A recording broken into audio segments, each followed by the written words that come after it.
Okay, good morning here. And this is an actual channel. This morning, I want to talk about what it takes to become a master executor. As a leader, you are differentiated by your ability to take action. Execution is the key differentiator between those who are mere dreamers, those who just have plans but don't get results. Executional is what gets you to taking, it is what gets you to results. I want to share four simple keys that can help you execute better because ultimately, the better you execute, the better the results. You see, one of the problems that we have is that we're good at setting making plans, strategic plans, business plans, communication plans. We're good at making plans. Oftentimes we have all these different plans, but do they translate into the results that you expect them or you hope that this plans will translate into? Probably not. And that's because we we have too many things that we're trying to accomplish at the same time. So the first key to be a masterful executor is to be able to streamline your goals. Even if you have 10 things that you want to do, focus on one at a time. And what I teach is to identify your most prioritized goal. And what this means is go through your goals that you have. If you have 12 goals for the 12 months, that's three per quarter. Focus on one at a time, based on the number of resources that you have. Identify the most prioritized goal and focus on that. And then all the other ones you can do it. But make it a decision, set an intention to get things done towards reaching one goal at a time, no matter what. All right. When you are able to break down your goals and focus on one at a time, you're able to get there quicker compared to trying to do different things at the same time. The next bit is to focus on your lead indicators. What's the difference? Lead indicators, lag indicators. Those are the two types of indicators. Let's say you have a goal to create $100,000 in additional revenue, or $100 million in additional revenue. Well, the $100 million is your lag indicator. It's something that happens at the end of taking action. So that's the lag indicator. And oftentimes that's what we focus on. We focus on how much money have I made so far, how much sales have we made, how much revenue have we made, have we done so far.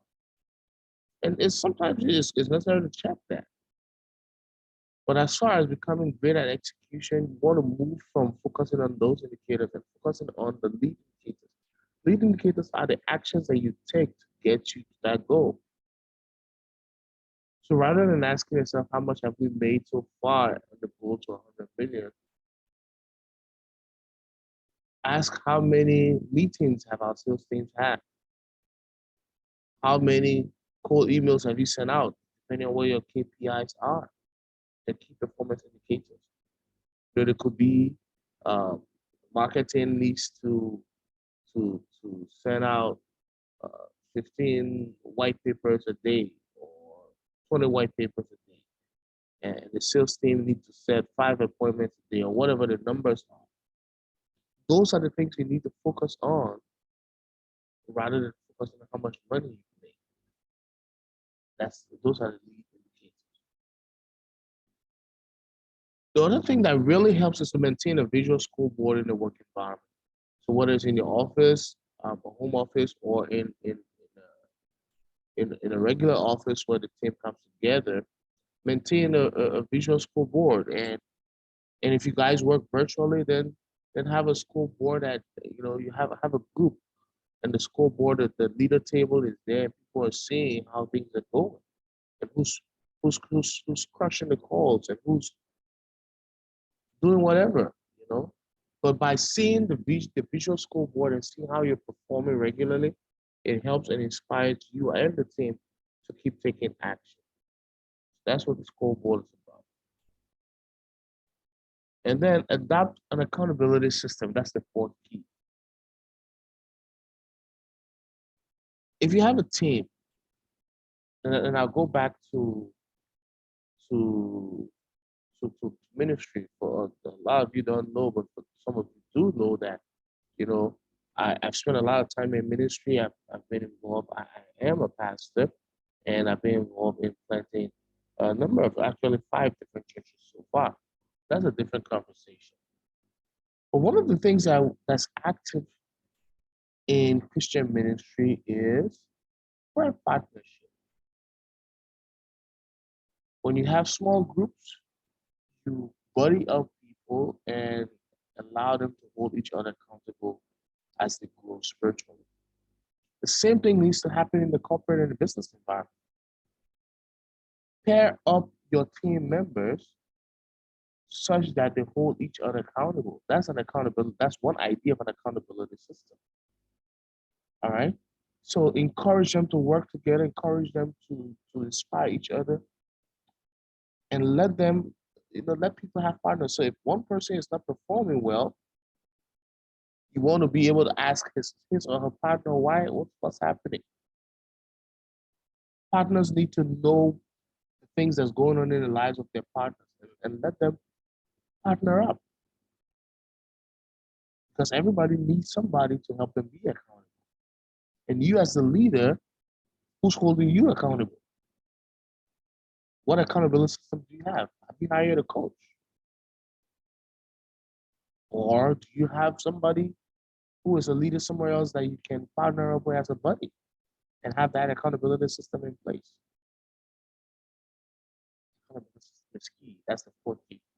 So identify your most prioritized goal, focus on lead indicators, the actions you need to take. Maintain a visual scoreboard to keep yourself inspired, and adapt an accountability system. Those are the four keys. If you do these right, you find that you're taking action regularly, because some of the reasons why we don't take action is because we're not motivated by the results we see. So we get weak. All right. If you're measuring how much money you made based on the calls that you've made, and you've made 10 calls and you've not made any money, that makes you weak. It makes you, you don't have any motivation. So as a result, you don't do it. But if you just focus on the calls and you just measure the calls that you made, if you just measure the calls, which are the lead indicators, keep inspired, because all you know is you're measuring your calls. One of the things my coach taught me once is measure your no's. Celebrate your no's. As a matter of fact, let the no's be your indicators. How many no's did I get today? So if you're in sales, that's a good way to become a better salesman. You're going for the no's, because in the no's you find yes. Yes lives in the land of those. The more no's you get, the closer you are to getting a yes. So when you focus on the no's and you're measuring, yeah, I got 10 no's today, or I got 5 no's so far, pretty soon you're about to get a yes. Okay, so those are the lead indicators that you need to focus on. Maintain the visual scoreboard, as I said, and have an accountability system. When you apply these 4 keys, you soon realize that your goals can be achieved, and they will be achieved. It's really not rocket science. It's just putting the right systems in place, and you can get there. Let me let you know that there are no unrealistic goals. So whatever goals you have, they are realistic. What may be unrealistic is the timelines that you attach to. If you just started in business, it's not realistic to say you want to do a 7-figure business in the next 3 months. It's not realistic. But you could do a 7-figure business in the next 2 years, or in the next year. Maybe, if you're working exponentially, you could do a 7-figure business in the first year in this current day and age. But maybe 2 years, maybe 3 years. With the 4 keys, you you have a better understanding of appropriate timeline because now you seeing what is feasible, what is realistic. Maybe realistic in this case but what's possible. The goals, you don't need them to be realistic, but you need your timelines to be realistic. All right. And sometimes you can beat your own timeline. But if you set out to accomplish it in 3 years and you did it in 6 months, hey, that's great.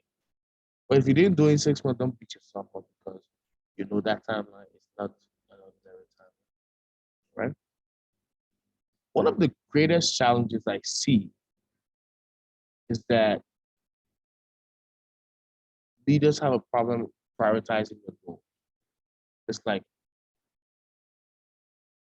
so many things want to happen. We're high achievers, so we want to do so many things, and it's a little difficult to prioritize a goal. So here's what I want to offer you. As my way of serving you as a leader, I want to offer you a 30-minute complimentary coaching session to help you clarify your vision and determine your most prioritized goal. All right. This is absolutely complimentary. You're not paying for this.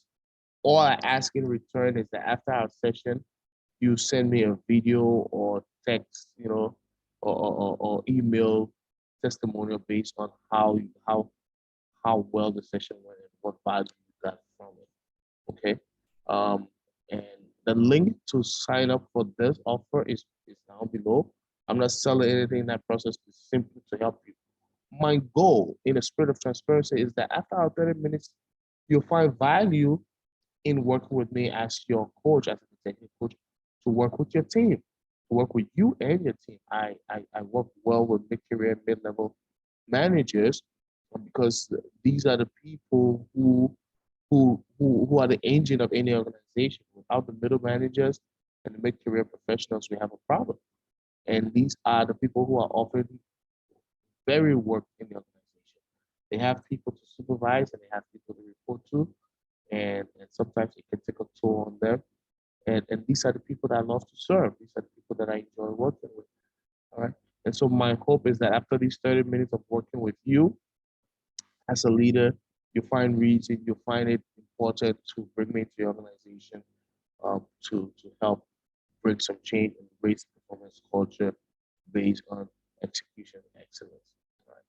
Thank you for the time and enjoy your day. So please make sure to click the link um, that's popping up now, and it's going to be in the comment section if you're watching this later on YouTube. And let's get your clarity session scheduled.